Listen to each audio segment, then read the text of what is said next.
Hi, welcome to the Badass Breastfeeding Podcast. This is Diane, your lactation consultant. And I'm Abby, the Badass Breastfeeder, and today's episode is brought to you by Simple Wishes. And we've talked a lot about Simple Wishes Stages bra and the Stages tank. But they have tons of bras. They have nursing bras and pumping bras and maternity bras. And they all come with, or many of them come with a tank top version as well. So you can really find exactly what you need at Simple Wishes. So we will hear more from Simple Wishes later. But you can head to Badass Breastfeeding Podcast if you ever need anything. See if you can give them any of your business. Our sponsors on our sponsor page. I don't know if I said that. Check out our sponsor page at badassbreastfeedingpodcast.com. See if you can give them any of your business because they make this podcast possible. Scroll down while you're there. Scroll down and enter your email address, and we'll send episodes straight to your inbox every week. And we are on Patreon, and we are going to be there. Hoping that you will join us for the little community that we have where we are just getting to know each other, sharing our experiences, asking for advice. Venting is a fun thing to do. If you need to vent and you're like, I need to say all these things that I shouldn't say to a bunch of people who won't repeat it, well, there you go. Head to the show notes under this episode, wherever you're listening from, and the very top link will be the link to the Patreon tiers, and you can see which one looks good to you. And we're still hosting our ongoing giveaway for people who leave reviews around the internet, especially iTunes. That really helps us out. You can write a review. You can do stars on Spotify. You can also leave comments on Spotify under the episode. I don't know if everybody knows that because we certainly did not. And that's cool because you can ask questions and you can leave written things there too. And we'll send you a goodie bag. If you leave a review, we'll send your review, a screenshot of your review along with your address over to Badass Breastfeeding Podcast at gmail.com. And you'll get a goodie bag of our Thank You for Nursing in Public cards and our podcast stickers. And now Diane has our review of the week. And this is more of almost like a request. Do you have an episode on allergies and breastfeeding? I relied on you guys so religiously through my nursing struggles with my first baby. And while she would always latch, we had all the struggles. I'm talking weighted feeds where they told me I had to give her milk from the bottle. She was such a slow gainer. I was given nipple shields and SNS and told to stop already. All the things. And she finally made it out to the other side where she nurses and is steadily gaining weight. And we have a very positive breastfeeding relationship. However, about a month ago, she started having allergic reactions that coincided with me nursing her. It turns out she was having reactions to egg white on my skin, but I was utterly convinced it was my breast milk, and the pediatricians didn't do anything to deter me. When I researched it online, I could only find very divisive information, extreme on the other side as well. Anyway, after using hypoallergenic formula, we were back on breast milk, but I was just hoping you guys might be able to talk about it because I do think it's still a barrier to breastfeeding. And the guidance is generally for mothers to avoid foods that their babies might be allergic to, which sent me on quite a tailspin as I feared I was poisoning my child. This is something that we come across all the time. I would love to know how old her baby is. Yeah. Because egg white is not a normal thing. It's not uncommon for babies to be allergic to egg white. If you are giving them solid foods, they might have a reaction to it. Mm-hmm. But if you're eating eggs, I don't see that as typically being a problem. We see this a lot with dairy, of course. Yeah. We see it a lot. And mothers do fear, I was just having this conversation with a mother the other day where she was really worried that her baby had a cow's milk protein allergy.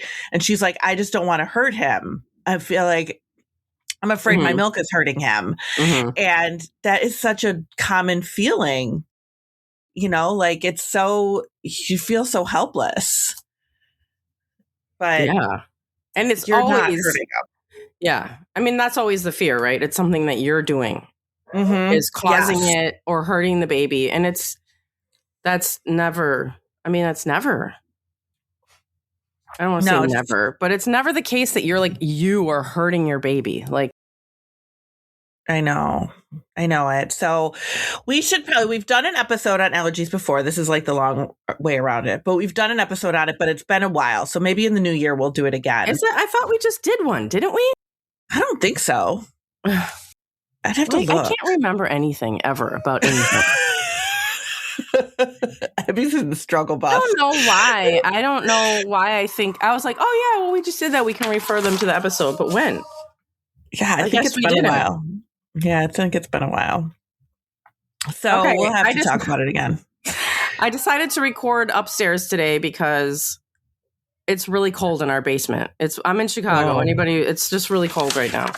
And my kids are playing a video game, and like throughout the episode, you're going to hear like, ah! And then Jesse's over there whining. I'm like, y'all just shut up. The upstairs is very noisy. Jeez.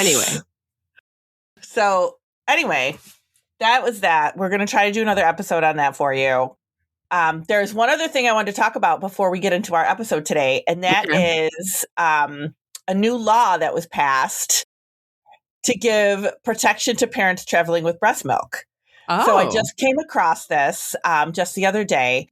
And in 2016, the BABES Act was passed, which is called the Bottles and Breastfeeding Equipment Screening Act. Oh, my God. And it's got a great name.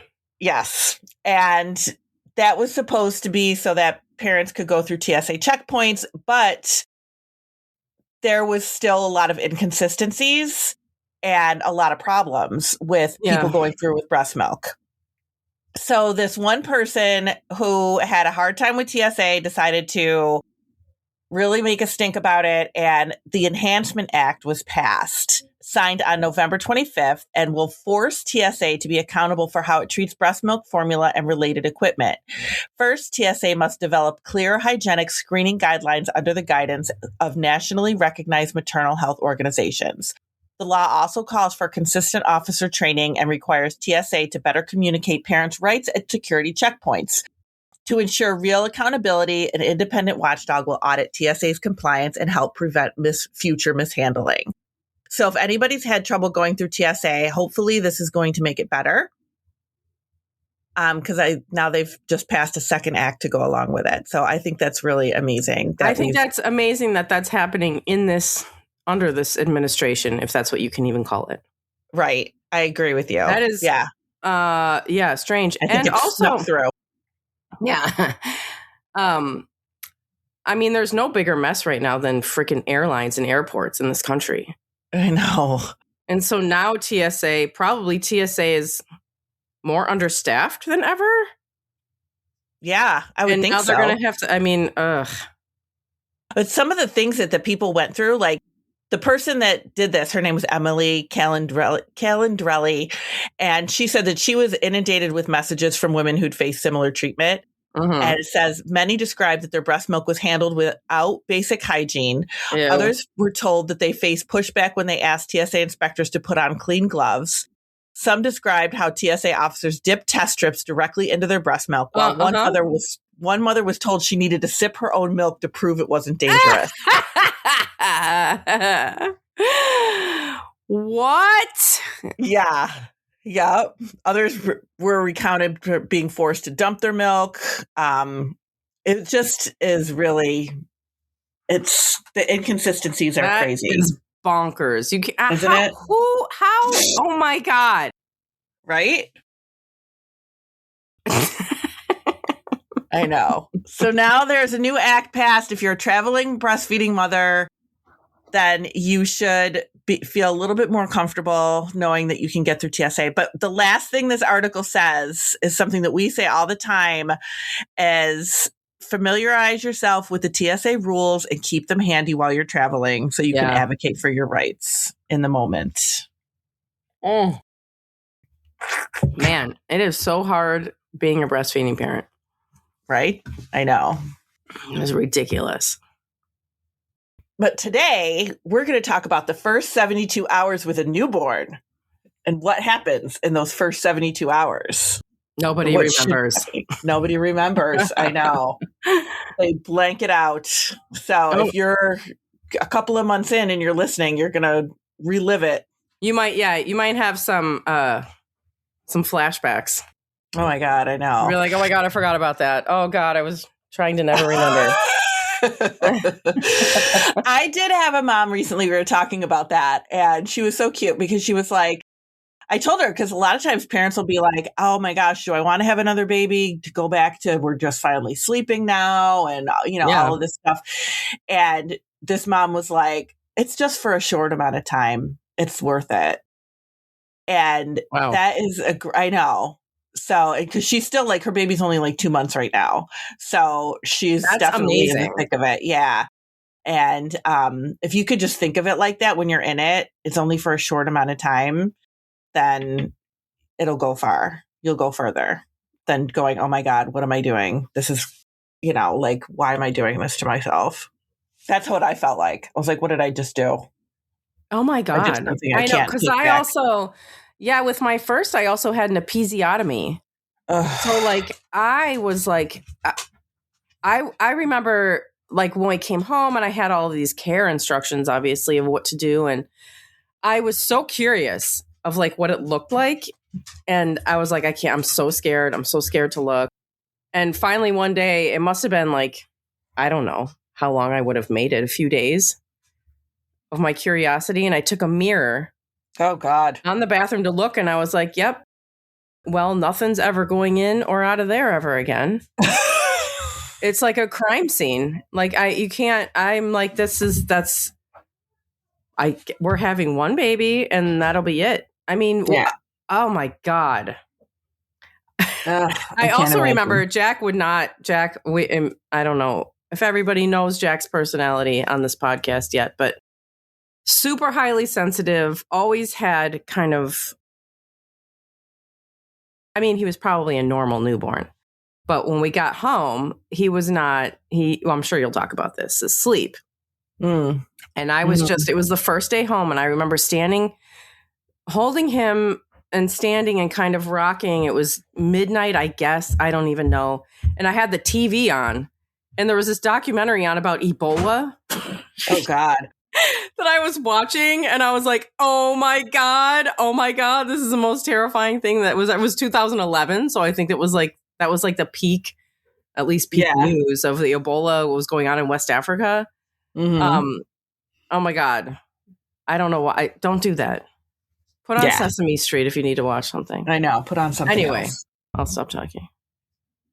So the first 3 days. So if we're talking about like to start, first of all, when we're talking about milk supply, you can go back to the colostrum episode that we did a few weeks ago because those first 3 days are basically colostrum. So we're not looking at like, oh my gosh, your baby needs all these ounces of milk. That's not what it's like.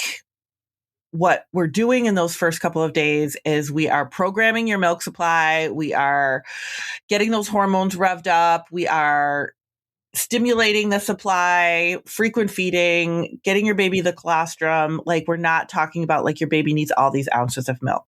That is not what is happening with your baby at this point in time. But what we want to make sure that we're doing is lots of skin to skin. So immediately after birth, if both mother and baby are healthy, everything is good, there's no problems, that baby should be skin to skin with you, regardless if it's a vaginal or a cesarean birth. There's lots of places that are doing cesareans now and letting you have the baby right away, which is amazing. And I'm glad that that's finally coming around. The skin to skin, if you weren't able to do it right away with your baby, you can still do it when you get your baby. It doesn't mean like, oh, I didn't get the baby right away, so it's not worth it to do it. No, skin to skin is always worth it. And it is going to stabilize your baby's temperature, their glucose, their heart rate, their breathing. Like, it's just going to help to regulate them. And it also helps to activate their feeding reflexes. So your baby's going to want to feed more when they're skin to skin with you. So we want them to be skin to skin to promote those early feeds. And it's going to increase your oxytocin too, for you and for your baby, which is very good for your milk supply. And it's just very good for that bonding. So it's really important to have that skin to skin time. Definitely advocate for it. Like if there's a reason why your baby needs to be taken away, make sure you get your baby back as soon as possible. Make sure you say you want to do lots of skin to skin with your baby. Don't give up that time. You know, don't be like, oh, well, my parents are here. They want to hold the baby. No. Like, and I remember from when I worked in the hospital setting, parents used to be there all the time. You know, the new grandparents, they'd be all excited and they would get the baby first. And it's like, why? It shouldn't be like that. Yeah. And those were back in the days where like the baby was born and they took the baby, they wrapped the baby up and then they gave the baby back to you. And it was before the skin to skin days were really starting to kick in. They were just starting to kick in when I was working at the hospital. But when my kids were born, they weren't talking about skin to skin. So we know so much more now. And it is really important to have that skin to skin time. So your baby is going to be like kind of going through these little behavioral states. And I know that we've talked about this briefly before on the podcast. I can't even remember what episode it was, but if they're in like an active alert stage where they're awake, they're alert, you're going to see that when they're skin to skin with you in that first hour. That is the ideal time to attempt a feeding is in that first hour of their birth. They're going to get sleepy in that first 24 hours. That is totally normal and expected. It doesn't mean it's not a good time for them to feed when they're like super sleepy because it's hard to wake them up. But don't feel like, oh, the baby's just too sleepy. I must be doing something wrong. There must be something wrong with the baby. The baby's really sleepy. No, that's totally normal. We expect them to be sleepy like that. It's what happens with them. Birth is hard. It's like, so, my God. Right? Like They go through a lot. And then if you had medications, that means they had the medications too. So it is just, they're in a very sleepy state.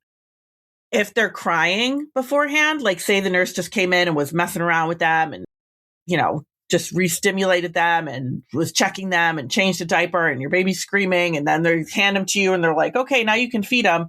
Like you have to calm them first for sure. So put them back on your skin, let them calm down. Let them just kind of calm and then they'll feed better. You can't really, trying to feed a baby that's screaming is not going to work well. The second night of your baby's life, they usually do some cluster feeding. So this is really normal. It helps to bring your milk in. It helps them to regulate. It helps them to be connected to you. Babies, and I know we've said this a lot of times on the podcast too, babies don't know that they are a separate entity from you. Yeah. Especially in those first 24 to 48 to 72 hours, like they are like, what just happened to me? Where am I? They don't know that they're, they just... Yeah, they don't know this is Earth. They don't know that you're their mom. They're just like, everything is them. And they are everything. And they have no idea what is going on. Right. So that cluster feeding keeps them grounded and keeps them close to you. And that is exactly what they need. They want to be close to you. You'll try to like put them down and they'll cry and you're like, oh my God, what is going on? And a lot of people think that they are just starving, including like sometimes the mother baby nurses are like, oh my God, the baby's starving. Let's give him a little something. Like, that's not necessary. They're not starving. They are just cluster feeding. And that is just a really normal process for them. We should probably take a break though. And then we're going to talk. Oh my God. What? I know. Yeah. Isn't that crazy? We talked about so much stuff already. We'll be right back. Today's episode is brought to you by Simple Wishes. And Simple Wishes Stages bra is the bra that we've been raving about that transforms from an everyday bra to a nursing bra and pumping bra and then back again. And so it brings you through every stage of breastfeeding. But Simple Wishes has tons and tons of bras. Nursing bras, pumping bras, maternity bras. And you can enhance your pumping experience with Simple Wishes pumping bras. They are meticulously crafted from pure, safe fabrics. These bras redefine comfort and support for efficient pumping sessions. Designed for seamless transitions, Simple Wishes pumping bras offer the perfect blend of functionality and style. Prioritize safety with chemical-free garments, ensuring the well-being of both you and your baby. Simple Wishes introduces bras that seamlessly blend practically with modern flair, providing the perfect combination of support and convenience for every pumping session. And you can head to Simple Wishes to check out their pumping and nursing bras at simplewishes.com. And probably the best part about all of this is how awesome their bras are, and that you can use code BADASS for 50% off. So go do it. You got to get a few. I mean, like, they're going to last forever. Get a comfortable one and just wear it through all the stages. That's simplewishes.com, code BADASS, 50% off. And you can find our today's sponsor and today's promo code in the show notes under this episode, wherever you're listening from. You can also find today's sponsor and all of our other sponsors at badassbreastfeedingpodcast.com on our sponsor page. You'll also find over there, you'll find all of our other episodes, our favorite resources page, and information about scheduling your very own one-on-one online lactation consultation with Dianne. Yeah. So feeding frequency. We always say your baby's going to eat every 2 to 3 hours. Expect 8 to 12 times in 24 hours. But the reality of it is, when you have a brand newborn in those first few days of life, they might be feeding more like 15 times a day. And that is because their stomach is so small. They are taking very small amounts of colostrum and milk, and they are digesting it very easily, which is a good thing. So they might be feeding a little bit more frequently until their stomach gets to the point where they can hold a little bit more volume. That is totally normal. But I think if you don't expect that, then people go, oh my gosh, the baby's not getting enough to eat. We need to supplement or something. But it's very, very normal that they eat that frequently. Make sure that your latch feels comfortable. That is going to ensure that they are getting the milk that they need when the latch is good. So you should not have any pain with that latch. If you are having pain, definitely say something to somebody. Make sure you see a lactation consultant in the hospital if they have one. And even if things are going well, just kind of have a lactation consultant stop in. And if you have any questions, you can ask questions. They can check the latch, just to kind of like make sure you're getting off to a great start. Do not just wait it out and hope that things get better if you're having pain or if you think that things aren't going well. Definitely contact somebody, contact a lactation consultant, talk to somebody just to kind of be sure that everything is going okay. That the feeds are going well, the milk is being transferred. You're, looking for all those little cues, the diapers, all those things just to make sure that everything is going the way it's supposed to be going. Now, if your baby is not latching well in the first couple of days of life, hand expression is a better way to go than pumping. And unfortunately, in the hospital, they always just kind of give you a pump. But colostrum doesn't pump well. And I think that frustrates a lot of new parents. It's so thick, and it's like the consistency of honey. So it's thick, it's sticky, it doesn't pump well. It's going to stick to the flange. It doesn't really drip. A lot of people don't get much out when they're pumping colostrum, and they're like, why am I doing this? There's no point in this. It stimulates your milk supply. So there is a point to it, but you still have to feed the baby something. Hand expression works much, much better.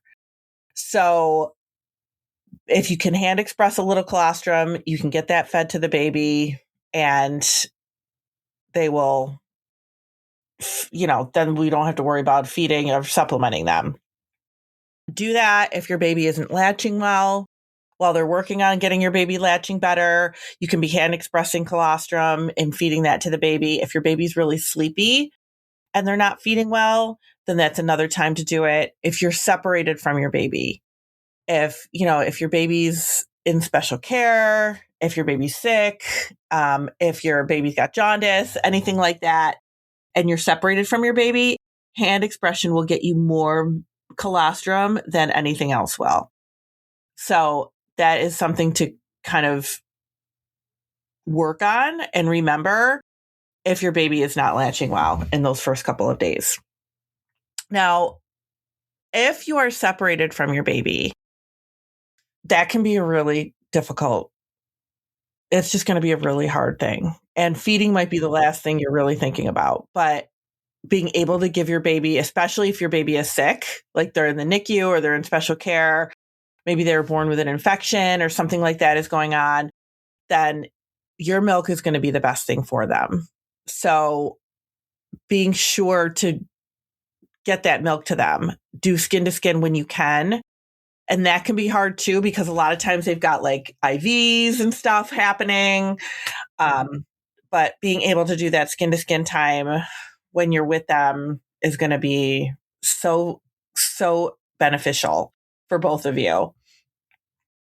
Now, if you have to supplement, sometimes this happens if your baby is like, if you are separated from your baby, if there's a blood sugar issue, if they're jaundiced, any of those kinds of things, sometimes they do suggest supplementing. And that is fine if you need to do that.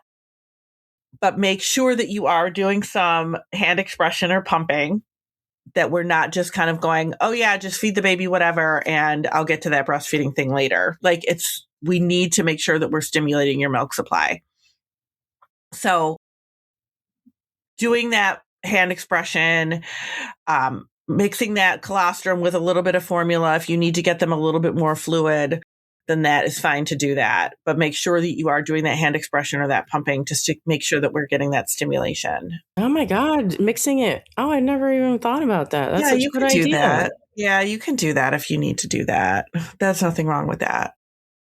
Now, recovery for you. Like this is all like we're talking all about the baby, but there's a lot of what's going on with you at this point in time too. Like Abby was talking about, like she had an episiotomy. That's a hard thing to kind of recover from.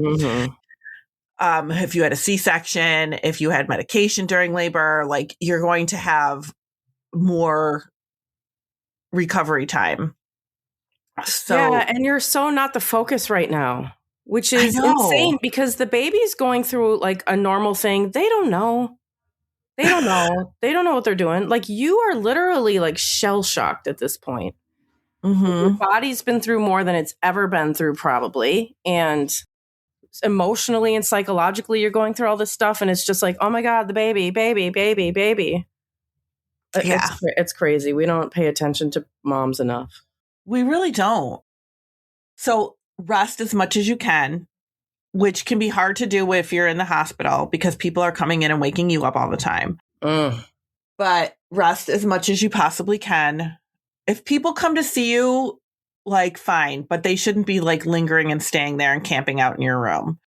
So trying to kind of get as much rest as you possibly can is really important.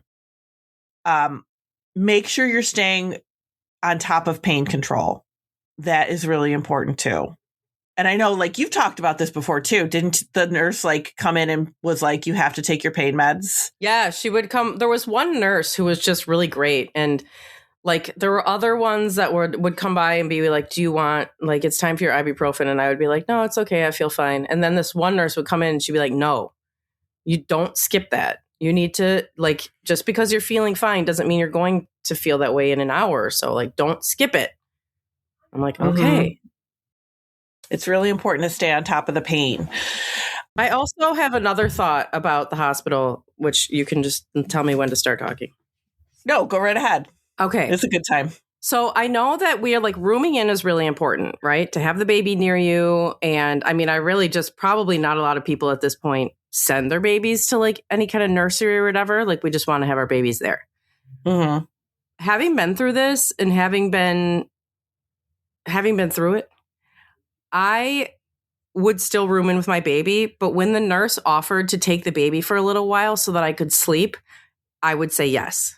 And then I was saying no. I was like, no. You know, I was like nervous about them taking the baby, even though he got a low jack on his foot. Mm-hmm. Like, they're not like, I think that at least I, at that point, and then later on was like, no, the baby should be with you all the time. You know, don't like send the baby to the nursery. Don't let anybody else have your baby. If I had to do it again, I would say, yeah, that would be great. Like, she can go push the baby around in its box for an hour, or hold him or put him in the nursery so that he's being supervised while I sleep. I would take advantage of that now. This is literally how we're going to get through this, is letting people help us. And we don't live in this, like, you know, we don't live in these villages anymore where like your mom is going to just have the baby, or your sister or an older child or something is going to like be responsible for a newborn for a little while you sleep. That's what they're there for. Mm-hmm. They're there to help you. That doesn't mean that you're never going to see your baby again, or that your baby's just going to sleep in the nursery the whole time. They're just going to go there for a minute while you get some rest. Yeah, absolutely. If you have a partner there with you, let them help you. Let anybody help you. Get the help that you need. Yeah, I mean, really, honestly, when you're in the hospital, take advantage of those people. Mm-hmm. Even your partner, like, let them be shell-shocked too. They're probably like going through it, you know? Yeah. Partners can struggle a lot with what's going on. Yeah. So what to expect with your baby as far as like diapers? They do not have a lot of wet and dirty diapers in the beginning. And that's normal. We don't expect them to have this slew of wet and dirty diapers in the beginning because they're not taking in a large volume of milk, and they don't need to have a lot of wet diapers. We only expect one wet and one poop per day of life. So on day 2 of life, they should have 2 of each. On day 3 of life, they should have 3 of each.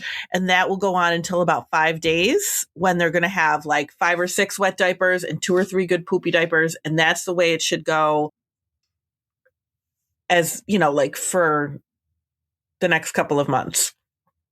You could have more than that. That's fine too, but expect at least that much. Mm-hmm. It does not have to be like this huge amount. Your baby's going to lose a little bit of weight. That is very, very normal too.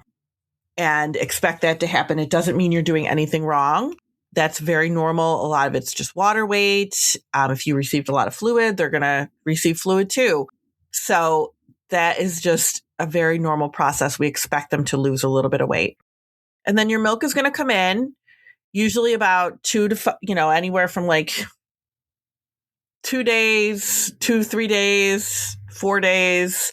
If you had a C-section, you're going to probably have a little bit more time with colostrum than you were, than somebody who had a vaginal birth.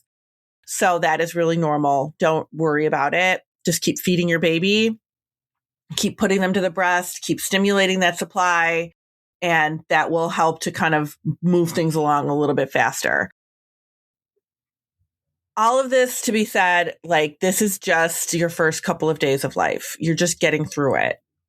Very, very normal. The stuff that you are kind of dealing with, if you're feeling emotional about it, if you're feeling like, oh my gosh, I don't know what I'm doing, that's okay. None of us do. Mm-mm. None of us know what we're doing in the beginning. We still don't. Yeah, no. Every day is going to be a different day. So just take it day by day.